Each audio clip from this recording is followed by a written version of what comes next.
नमस्कार, आप देख रहे हैं जी दिल्ली एनसीआर हरियाणा और नेताजी हाजिर है के शो में हम लेके आए हैं रविंदर नेगी साहब को, जो भाजपा के विधायक हैं और पटपड़गंज तक नहीं, जब इनकी आवाज होती है तो दिल्ली के बाहर भी सुनाई देती है। एक बढ़िया सा पैनल हम लोगों ने बनाया है इंटरव्यू के लिए। धर्म हमारे साथ हैं, इसके अलावा सोनू शर्मा है और तान्या चुग हमारी जो बीट रिपोर्टर हैं, लगातार फील्ड पर रहती हैं। तो तमाम लोगों के साथ नेताजी हाजिर हैं। हाजिर है का तो मतलब पता होगा विधायक जी आपको? बिल्कुल हाजिर है जी, सारे सवाल जो आप सवाल करेंगे जवाब देंगे। तो सबसे पहले तो प्रणाम करता हूँ सबको।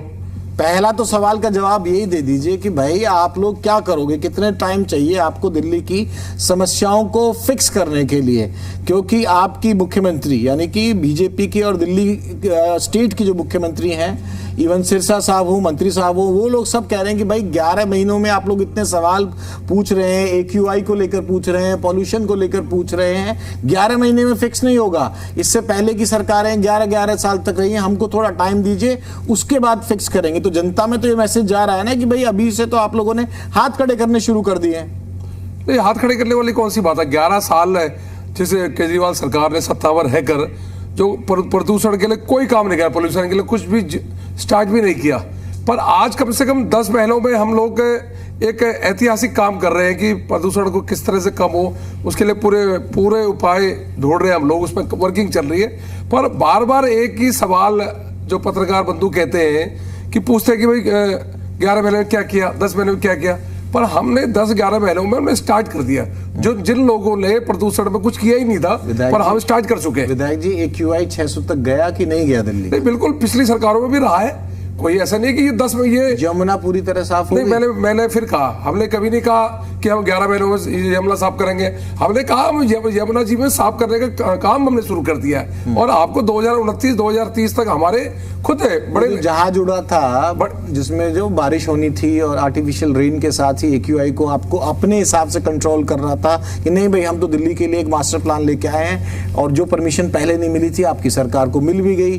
वो ट्रायल कब हुआ, कब उसका असर हुआ, तो फेल हो गया? नहीं, फेल कुछ नहीं हुआ, सब सारे स्तरों में काम चल रहा है। ये तो फेल तो आम आदमी पार्टी के लोग जिन्होंने सत्ता में रहकर दिल्ली के प्रदूषण के लिए कोई काम नहीं किया। आज अगर 11 महीनों 10 महीनों में ठोस कदम उठाए जा रहे हैं, काम हो रहे हैं, तो उनको पीड़ा है इस बात की। और मुझे लगता है कि ये AQI 600 जो आप कह रहे हैं, ये पिछली सरकारों में भी 10, ये कोई प्रदूषण 11 महीनों में भाजपा की सरकार लेके नहीं आई। ये 10 महीनों में जो उन्होंने काम नहीं किए, उसकी वजह से ये 20 साल मुझे हो गए पत्रकारिता करते हुए जी। मैंने शीला जी की गवर्नमेंट भी देखी है, केजरीवाल साहब की भी, और अब रेखा जी की भी देख रहा हूँ। हम उस समय भी सवाल पूछते थे। ऐसा तो है नहीं खाली आप लोगों से सिलेक्टिव होकर सवाल पूछ रहे हैं। ये आपका सामने कैमरा है, आप दिल्ली की जनता को सीधा बता दीजिए कि भाई एग्जैक्टली इतना टाइम लगेगा, ये रीजन है, ये होगा। मैं बीच में आ ही नहीं रहा, आप सीधा समझा दो दिल्ली की। मैंने फिर कहा प्रदूषण में युद्ध स्तर में काम चल रहा है। यमुना में आपने देखा होगा भी एक यमुना सफाई के लिए बाहर विदेश से एक मशीन लाई गई है। पहले की सरकारों ने खाली यमुना के नाम से वोट लिए, हर बार बोला यमुना साफ करेंगे, हमें जिताइए, हर बार कहा साफ पानी देंगे, हमें जिताइए, पर वो वहां के वहीं रहे। पर आज हम लोग देखो विदेश जा रहे हैं, वहां से मशीन परचेज कर रहे हैं, मशीन लाकर उसका शुभारंभ कर रहे हैं, लेकिन उसको यमुना में छोड़ रहे हैं। एक प्रश्न करूंगी, लेकिन इसमें भी सरकार के 2 स्टैंड आए हैं अलग अलग सफाई को लेके। सबसे पहले बोला गया था 1 साल में कर देंगे, फिर बोला गया अरे कम से कम 11 महीने हुए, हम 11 साल में नहीं कर तो हमें और समय दो। तो एक्चुअल में कब साफ आप सोचिए, आप प्रैक्टिकल में आइए। आप जो 11 सालों में जिन्होंने यमुना को साफ नहीं करा, आप कैसे अपेक्षा कर सकते हैं कि 11 महीने यमुना साफ हो? यमुना एक बड़ा प्रोजेक्ट है हमारे लिए, उसको हम बहुत अच्छी तरह क्लीन करना चाहते हैं कि दिल्ली से तो आप लोगों ने जगाई ना, क्योंकि आज भी पहले यही बोला गया था 1 साल में कर देंगे। ना जिस यमुना घाट के किनारे पिछले 11 सालों से छठी मैया के पर्व को नहीं मनाया, इन लोगों ने रोका गया, NGT का बहाना लगाया, कभी बोला सर कोर्ट का बहाना लगाया। रवि जी, जब छठी मैया का पर्व था आप खुद वहां पहुंचे बॉटल लेके, लेकिन उसके बाद यमुना की स्थिति सामने है। आप देखिए जिस पर्व को इतने साल तो रोके। गिरे थे क्या उसमें पानी वाली? नहीं, मैं गिरा नहीं रहा, वो गिरे वाली न्यूज बन गई। एक्चुअल में क्या पैर स्लिप हो गया? मैं हल्का सा फिसला, पर मैं स्टैंड खड़ा हो गया था। पर कहीं ना कहीं माँ यमुना का इतना बड़ा आशीर्वाद है हमारे ऊपर। मैं गिरा और फिर उठा, और हम लोग कर रहे हैं। गिर के तो उठना है, उठना भी, गिरे और फिर उठे। आप सोचिए ना, हम कर रहे हैं काम। जिन लोगों ने यमुना के नाम पे वोट लिए, छठी मैया के पर्व को रोका गया, पर्व को नहीं मनाने दिया, सारे पूर्वांचल भाइयों को, हिंदुओं के पर्व को ठेस पहुंचाई, पर कम से कम रेखा जी की सरकार में पूरी दिल्ली ने, पूरे देश ने देखा किस प्रकार त्योहार मनाए गए। सारे विधायक पहुंचे गए, सारे मंत्री पहुंचे गए, सब लोग यमुना जी में गए। और आज भी प्रवेश वर्मा जी विदेश से लेकर मशीन लेके आए यमुना जी को साफ करने के लिए। हमारी सोच पॉजिटिव है जी, और हम सोच पॉजिटिव रखते हैं। और आप कुछ दिनों में देखना, काम चल रहा है। हमारे बड़े नेताओं ने हमेशा कहा है कि हमने ये नहीं कहा कि हम 11 महीने में यमुना साफ करेंगे, 12 महीने। हमें टाइम चाहिए, पर यमुना कितना चाहिए बता दो। आज मुझे लगता है कि सीधी दिल्ली, देखो मैं सीधा कहता हूँ, बार बार ये कहा जा रहा है 2029 तक, 2028 तक यमुना बिल्कुल क्लीन मिलेगी। ये बड़े नेताओं के, हमारे उनके शब्द है, मेरे शब्द नहीं है। नायक जी, आप अपने त्योहार तो सही मना रहे हो, लेकिन आप दूसरों को क्यों बता रहे हो? दुकानदारों को आप कह रहे हो QR कोड लगाओ, आप दुकान बंद करो। ये काम तो प्रशासन पे छोड़ देना चाहिए ना आपको। नहीं, एक बात बताओ जी, मेरे हिंदुओं के पर्व है, मेरी बहनों के पर्व है, और वो व्रत रख रही है नवरात्रे में। और नवरात्रे में जब व्रत रख रही है, वो पनीर लेने जा रही है किसी अनुवार पनीर भंडार, और वो जब स्कैन कर रही है बारकोड, तो अखलाक पनीर भंडार निकल रहा है। अरे भाई, कम से कम हिंदुस्तान के देश में, हिंदुओं के देश में ये तो उसको पता होना चाहिए कि किस दुकान से खरीद रही है, उसकी मर्जी है जी।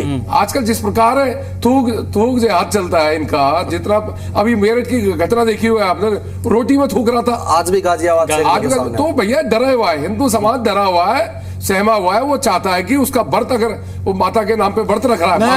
ना, एक ऑब्जेक्शन है। 14 से आप लोगों की सरकार है, और 14 से अब क्या चल रहा है भाई, 26 चल रहा है, अब भी हिंदू समाज डरा हुआ है। इंटरव्यू कोई अर्जेंट है सर? हेलो, नेताजी नमस्कार। नमस्कार जी, मैं विशाल बात कर रहा हूँ खिचड़ीपुर टी कैंप से। जी बताइए क्या दिक्कत है? नेताजी, हमारे ये 2 दिन से सीवर ओवरफ्लो फिर हो रहा है। ठीक है, मैं आपने कंप्लेंट दे दी मेरे ऑफिस में? हाँ, पहले तो हमने वहाँ भी लिखवाई थी। चलो मैं अभी करा रहा हूँ। आपका जेई पुष्पेंद्र है जेई? हाँ, पुष्पेंद्र है सर। वो मैं कराता हूँ, तुरंत कराता हूँ। नेताजी कहाँ हाजिर हो? अरे भाई साहब, जनता के बीच में हाजिर ही होना पड़ेगा कि आपका सोच चल रहा है, जनता तो जिताती है। यही जनता हमें वोट देती है बाद में। अच्छा। आपके सोफे तो दोबारा भी आ जाऊंगा मैं, पर ये जनता नाराज होगी तो फिर दिक्कत हो जाएगी। इसीलिए हमारी रिक्वेस्ट है, बाद में एक बार कर लीजिए। इसीलिए आपने पहले सिसोदिया को भगा दिया, फिर ओझा जी को भगा दिया। हाँ जी, बिल्कुल है। सिसोदिया तो इतना धुरंधर है। आप सोचो 2020 में इतना बड़ा आदमी जो 22 मंत्रालय था, डिप्टी सीएम था, जिसके चेहरे में चुनाव लड़ रहे थे, वो बताओ हारते बचा और चुनाव का रण छोड़ के। चलिए ठीक है, अब सर ना मैं लेटेस्ट एक मुद्दे पे आता हूँ। 6 तारीख को जो प्रकरण हुआ विधानसभा के अंदर, वो 6 तारीख से आज सर हम लोग बैठे हैं, लगभग 15 दिन हो गए। वो एक ऐसा इशू है जो पिछले 15 दिनों से सेंट्रल स्टेज पर है राजनीति के। उसमें विधानसभा की एक फाइंडिंग आई है।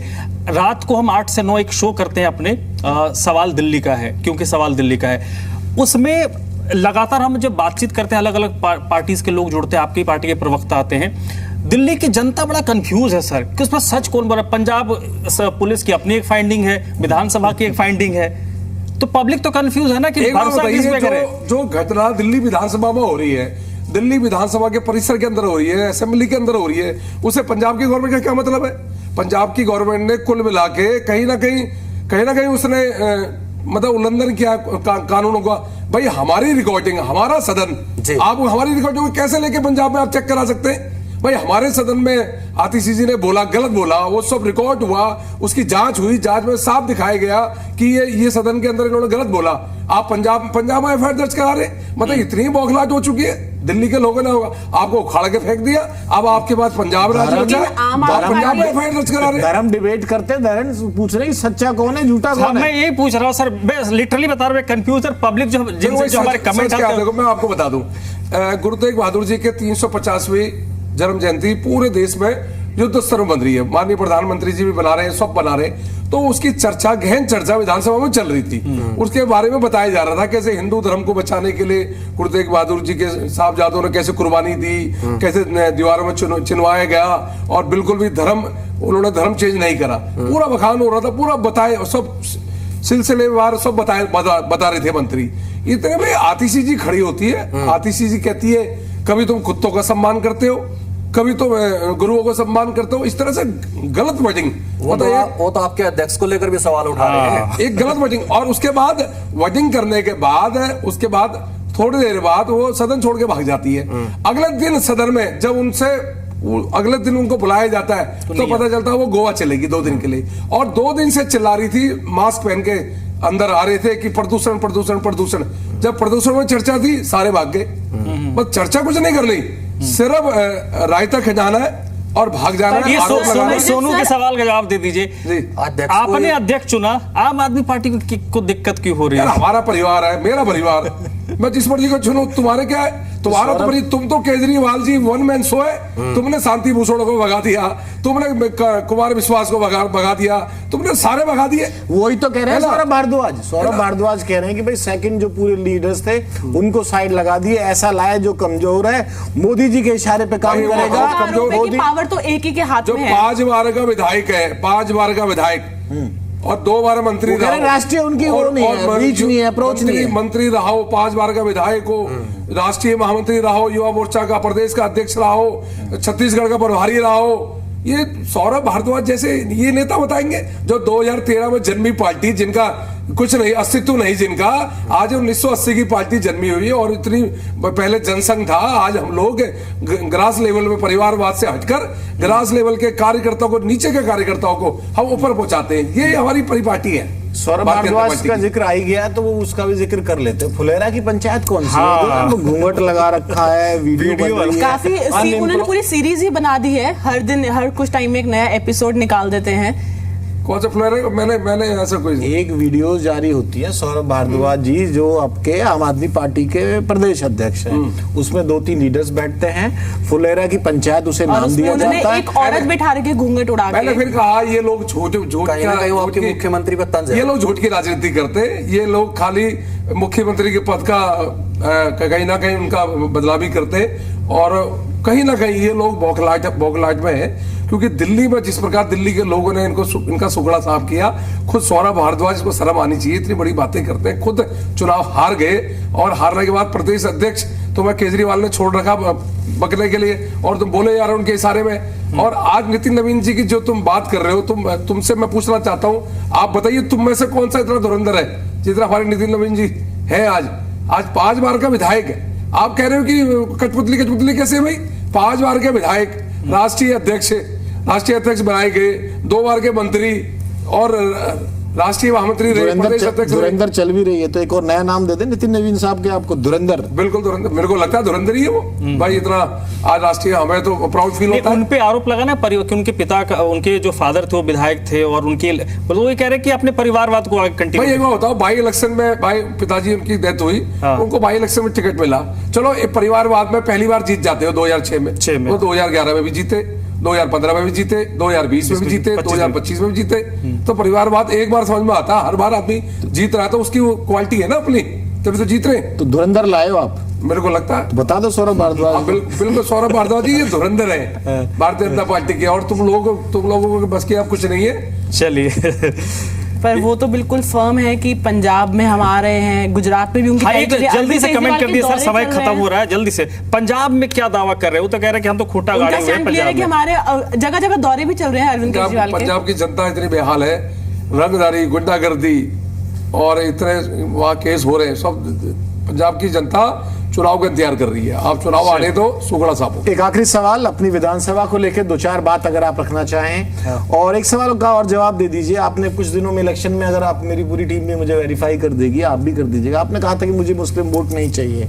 आप अभी भी उस स्टैंड पे कायम है, या विधायक बनने के बाद, विधानसभा की सीढ़ी चढ़ने के बाद उसमें कुछ बदलाव में स्टैंड कुछ बिल्कुल काम करते हो लोगों के? मैं काम पूरा करता हूँ, कोई भी मुसलमान मेरे यहाँ आ जाए मैं काम पूरा करता हूँ। मैं आज भी अपने स्टैंड में कायम हूँ, मुझे मुस्लिम के वोट नहीं चाहिए। क्यों? ये मेरा व्यक्तिगत नहीं चाहिए भाई, वोट देते ही नहीं है, ये मेरा व्यक्तिगत है। भाजपा का कोई कोशिश भी नहीं करते ये भाई वोट देते ही नहीं है ना। जब वो आदमी वोट दे, हम काम करते हैं, हम मुस्लिमों को काम करता हूँ। मेरे ऑफिस में आइए आप, सुबह से आपको कितनी बुरकी वाली बहनें दिख जाएंगी सुबह काम कराते हुए। मैं करता हूँ, सुनता हूँ, पर वोट नहीं चाहिए क्योंकि वोट देता ही नहीं है। मैं अपने आप ये कह रहे हैं कि सिर्फ काम करा लेते लेकिन वोट नहीं देते? वोट नहीं देते और ना मुझे चाहिए, देते ही नहीं है। मैं अपने हिंदू भाइयों के वोट से जीत जाता हूँ, 2 बार चुनाव जीत चुका हूँ, एक बार काउंसलर, एक बार एमएलए, और एमएलए भी मैं दिल्ली के सबसे बहुत अच्छे वोटों से जीता हूँ मैं। कहीं ना कहीं मेरी जनता मुझे प्यार करती है, जिताती है, काम करते हैं लोग। तो मंत्री नहीं बनने का टेस्ट तो होगा ना आपको भी कहीं? देखो ये हमारी पार्टी है, हमारी पार्टी में कभी भी कुछ भी हो जाता है। हाँ, ये तो है। कौन मेहनत करते रहो, नवीन धुरंधर बन जाए। फल की चिंता मत करो आप, यहाँ तो मेहनत करते रहो ईमानदारी से। पार्टी की नजर आपके ऊपर बड़े कैमरे लगा के हम रहती है। मीडिया वाले तो कहेंगे ना, जब कौन नितिन नवीन बनकर सामने आ जाए और फिर धुरंधर बन यही जाए, चल रहा है क्या सर सोशल मीडिया पे कि कहाँ से वोट के आए हैं, नहीं, उसके लिए अध्यक्ष बन गए। कार्यकर्ताओं को बनाए, कार्यकर्ता बेस्ड पार्टी है और कार्यकर्ताओं को यहाँ ऊपर लाया जाता है। पता? कुमार विश्वास का मुझे एक डायलॉग याद आता है, कह रहा मैं ना बीजेपी वाले विधायकों से पहले मिलता नहीं था, अब मैं ढंग से मिलता हूँ, वो तीसरी पंक्ति में बैठा हो या चौथी पंक्ति में बैठा पता हो। नहीं कब। तो आप लोगों के तो दोस्त हो गए ना कुमार विश्वास साहब? कुमार भाई वैसे बड़े हैं हमसे, है राम है मेरी उनसे। नहीं मतलब बीजेपी के दोस्त हो गए ना आजकल तो। वो तो मतलब यार राष्ट्रवादी आदमी है, जब बीजेपी राष्ट्रवादी बात हिंदुत्व की बात करती है, जो भी हिंदुत्व की बात करेगा देश में, वो हमारा दोस्त अपने आप ही हो जाता है। सीएम मैडम आई थी आपके वहाँ, एक आखिरी सवाल आपकी विधानसभा के लोगों तक भी जाना चाहिए, क्या वो देखे गई सौगात और आगे क्या कार्य होने आपकी विधानसभा को लेकर? मेरे यहाँ एक उत्तरायणी का कार्यक्रम था, उत्तराखंड के लोगों का, मूल लोगों का, जिसमें बहुत संख्या थी। माननीय मुख्यमंत्री जी वहाँ पे आई और उन्होंने हमारी संस्कृति और हमारे कल्चर को देखा और बड़ा प्रोत्साहन दिया। और बाकी जो विकास कार्य चल रहे हैं पटपड़गंज में करीबन 100 करोड़ के काम, उनको उन्होंने कहा कि और जरूरत है तो और देंगे। चलिए सर, इसी नोट पे बहुत बहुत शुक्रिया रविंद्र नेगी जी, आपने वक्त निकाला और नेताजी हाजिर है में अपने बेबाक अंदाज में, और फोन भी बंद नहीं किया अभी। फोन भी बंद नहीं किया, जवाब भी दे दिया। बहुत बहुत शुक्रिया, थैंक यू। बहुत बहुत धन्यवाद। जय श्री राम।